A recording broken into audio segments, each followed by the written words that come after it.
Саламатсыздар ма? Бұл сабақ жас мамандармен өткізілген сабақ. Бұл Гарри Поттер стилінде химия пәнін көрсету болатын. Бұл сабақта біздер үй жағдайында жасалынатын тәжірибелерді көрсеттік.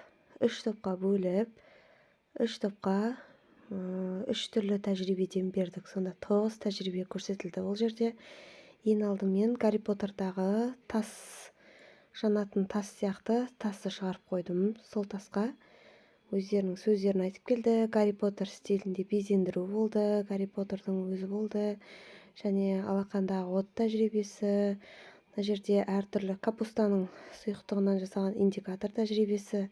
Мына жерде зеленканы қалай кетіреді, йодты қалай кетіреді.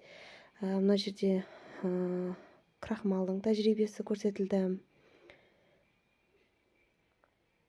Одан соң көптеген дәрі-дәрмектердің тәжірибелері көрсетілді. Яғни ешқандай химиялық заттарды қоспай, үй жағдайындағы заттардан химиялық тәжірибе жасалды.